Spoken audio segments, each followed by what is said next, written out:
بسم الله.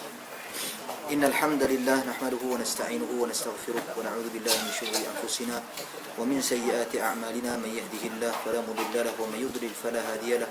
أشهد أن لا إله إلا الله وحده لا شريك له وأشهد أن محمدا عبده ورسوله. يا أيها الذين آمنوا اتقوا الله حق تقاته ولا تموتن إلا وأنتم مسلمون.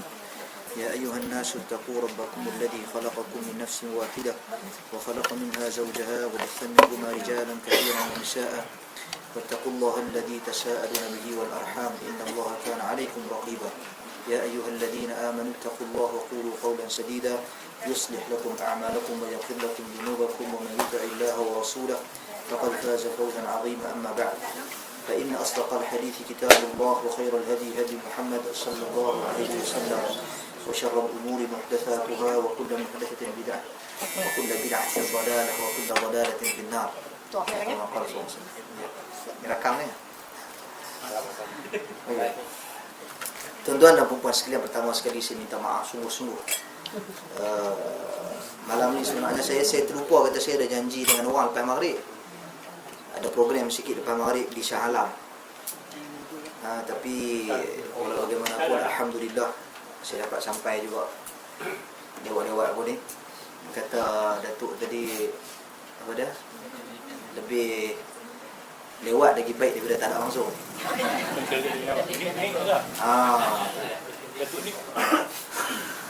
Okey, tuan-tuan dan puan sekalian.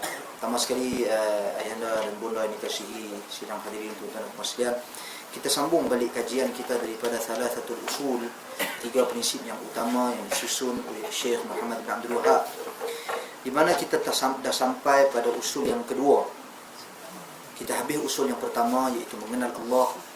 Dan sekarang kita masuk al-aslu tsani, usul yang kedua, iaitu ma'rifatu dinil Islam bil adillah, mengenal agama Islam dengan dalil-dalilnya. Mengenal agama Islam dengan dalil-dalilnya. Jadi kesesuaian usul yang pertama dengan usul yang kedua jelas. Di mana kalau kita lihat balik sebab apa Syekh Muhammad bin Abdul Wahhab dia susun kitab ni, apa pasal dia susun usul yang 3 ini. Sebab apa tuan-tuan dan puan sekalian? Tentang mengenal Allah, mengenal agama, mengenal Rasul. Apa pasal, apa sebab? Syekh Muhammadi.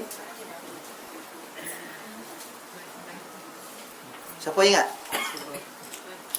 Sebab hadis Nabi kan, man radiya billahi rabba wa bil islami dina wa Muhammadin nabiyya wa rasula wajabat lahul jannah. Sesiapa yang redha Allah sebagai Tuhannya, Islam sebagai agama baginya, dan Muhammad sebagai Nabi dan Rasul baginya, maka layaklah bagi dia syurga Allah subhanahu wa ta'ala. Jadi kesesuaian usul prinsip yang kedua ini berasaskan hadis tersebut juga. Susunan dalam hadis itu, yang pertama tentang Allah, mengenal Allah. Yang kedua mengenal agama.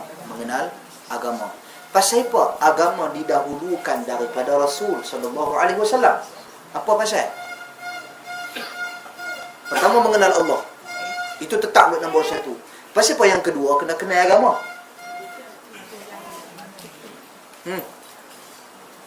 Apa pasal? Pengertian hanya kepada Allah. Oh ya. Itu saya pun tak terlintas. Pertama sekali, sebab diceritakan pasal agama sebelum Nabi, semua Rasul diutuskan dengan tujuan dan matlamat yang sama, iaitu dengan agama yang sama. Agama semua para Nabi dan Rasul hanyalah Islam. Agama Islam. Inna ad-dina 'indallahil Islam. Agama di sisi Allah subhanahu wa ta'ala hanyalah Islam. Menunjukkan semua para Nabi dan Rasul diutuskan dengan tujuan yang sama, iaitu menyampaikan Islam kepada umat masing-masing. Cuma dengan pensyariatan yang berbeza dalam beberapa hal dan keadaan. Nampak?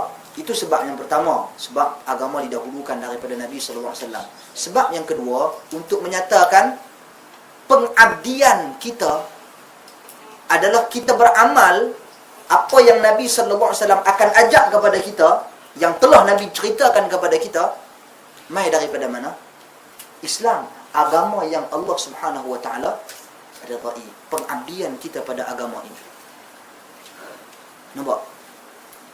Sebab bila kita sebut agama, dia merangkumi semua. Merangkumi dalamnya Allah, merangkumi dalamnya Nabi, merangkumi dalamnya salat, merangkumi dalamnya akhlak, merangkumi dalamnya kesemua benda.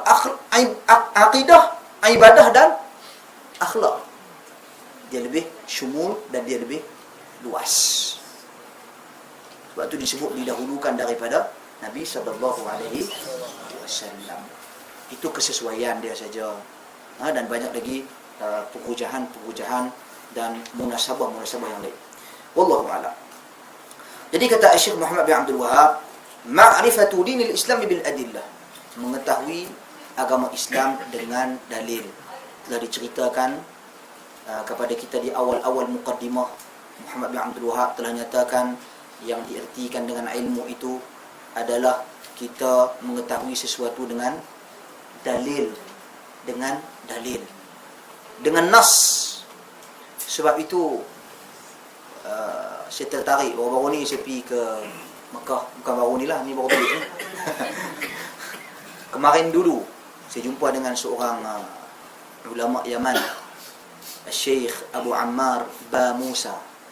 InsyaAllah saya nak bawa dia mai ke Malaysia hujung bulan 6 ni, sekiranya tak ada apa-apa halangan. Dia kan banyak buku dia tulis, banyak buku. Antara buku yang dia tulis, Sur'atul Iqab liman khalafa as-sunnah wal kitab. Cepatnya pembalasan bagi orang yang menyelisihi as-sunnah dan juga al-kitab. Dalam tu saya baca lah buku tu, dia bagi hadiah. Dia bagi hadiah kat saya. Dia kata hang balik mengajar buku ni lah. Jadi duk baca lah sikit sebanyak tu masa duduk di sana free. Satu topik itu saya baca tentang ulasan Al-Imam Az-Zahabi, perkataan Al-Imam Az-Zahabi bagi mereka-mereka yang menyeru kepada akal dan menolak an-naql. An-naql yakni nas, dalil. Az-Zahabi kata ada dua kelompok. Kelompok yang pertama dia kata da'il naql, tinggalkanlah an-naql, tinggalkanlah nas, dalil. Tinggalkan dalil. Wa naktafi bil aql, kita memadai diri kita dengan akal. Kata Al-Imam Az-Zahabi rahimahullah, orang-orang seperti ini, mereka ini sebenarnya adalah Abu Jahal umat ni. Itu tinggalkan dalil, berpegang dengan akal. Abu Jahal. Orang yang kedua, tinggalkan dalil, tinggalkan akal, kita berserah semua. Ini golongan-golongan sufi yang melampau lah. Akal tak ada, serah semua kat Allah ni, apa Allah nak buat, Allah buat lah. Jenis-jenis yang pergi duduk tunggu kat airport nak pergi Mekah, tak pergi kerja pun. Aku nak pergi Mekah, pergi mana pergi airport tunggu, pokok mai turun rezeki. Tawakal tak tanpa ada sebarang usaha. Yang ni dia panggil Jabriyah. Kata Al-Imam Az-Zahabi rahimahullah, mereka ini sebenarnya adalah syaitan atau dirasuki syaitan. Sebab tu kalau kamu jumpa orang seperti ni, kata Al-Imam Az-Zahabi, cekik dah. Pasal kan Nabi SAW cekik syaitan sampai terkeluar lidah. Nabi berasa terkena lidah syaitan. Cekik dia, perebah dia, baca ayat kursi dia. Pasal apa? Pasal tinggal dalil. Ini satu kiasan Al-Imam Az-Zahabi rahimahullah. Sangat cantik dia punya penjelasan dan ulasan dia. Tak apalah, sini apa yang saya nak cerita di sini, pentingnya kita mengetahui agama kita dengan dalil. Cukup dah lah kita duk cerita pasal agama, duk cakap pasal agama menggunakan akal. Pada hari ini kita nak bercakap semua dengan fakta, semua dengan nas, berdalilkan firman Allah di dalam Al-Quran, ya ayyuhalladzina amanu la la tuqaddimu baina yadayillahi wa rasulih. Wahai orang-orang yang beriman, jangan kamu dahulukan sesuatu itu lebih daripada Allah dan lebih daripada Rasulnya. Menunjukkan apa-apa yang ada di atas muka bumi ini, kita dahulukan penjelasannya daripada Al-Quran dan juga As-Sunnah dulu. Lepas itu baru kita pergi kepada hujah-hujah dan fakta-fakta yang lain. Wallahu a'lam. Jadi Syekh Muhammad bin Abdul Wahab, dia nak cerita kita pasal Islam pun dengan dalil. Kata dia, setelah dinyatakan prinsip, ini prinsip dia, mengenal Islam dengan dalil, baru dia cerita tentang pengenalan ataupun pengertian Islam. Kata beliau, wa huwa al-istislamu lillahi bit-tauhid wal-inqiyadu lahu bit-ta'ah wal-bara'atu minasyirki wa ahlihi. Maksud Islam dia bagi kita pada hari ini. Kita bercakap pasal Islam, adakah kita mengetahui maksud Islam? Sebab itu orang Islam yang dah Islam daripada kecil, dia tak rasa, bukan semua, sebahagian daripadanya, dia tak rasa kemanisan dia beragama Islam. Pasal apa? Pasal dia tak kenal Islam. Dia tak kenal Islam mengikut channel yang betul. Dia tak kenal Islam mengikut channel yang betul.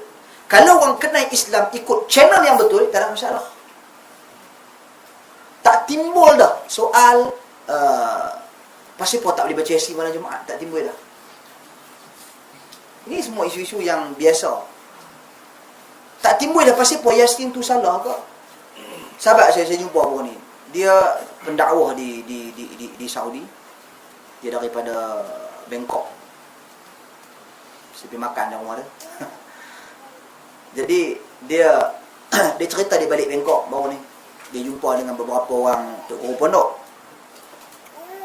Dia kata dekat dia, lah ni kata, kalau mu cakap kecek-kecek tani ya. Kalau mu kata baca Yasin malam Jumaat tak boleh. Mu tengok satu-satu. Baca Quran haram ke tak? Tapi itu. Kedua, hari Jumaat mulia ke tak? Ketiga, buat kerja secara berjamaah mulia ke tak? Mui hak mana satu hari? Jawab dia tak hari lah. Hak mana satu ni? Hak mana satu ni? Haram lah. Saja je tu. Tak haram pun, semua ni halal. Semua ni halal semua. Semua ni elok. Semua okey, semua bagus. Tak timbul pun soal haram ke tak. Cuma lah ni, bila kita nak cakap dengan orang macam ni, kita kena jelaskan bahawasanya dalil yang kita ambil, kita kena tengok benda yang Allah Subhanahu Wa Taala jadualkan, benda yang Nabi jadualkan, ada dalam schedule dia. Kita tak boleh pandai-pandai pergi ubah jadual. Kelas pukul 9, pergi ubah jadi 10 setengah. Masalah. Orang tu. Contoh. Kenal kat siapa saya tak tahu.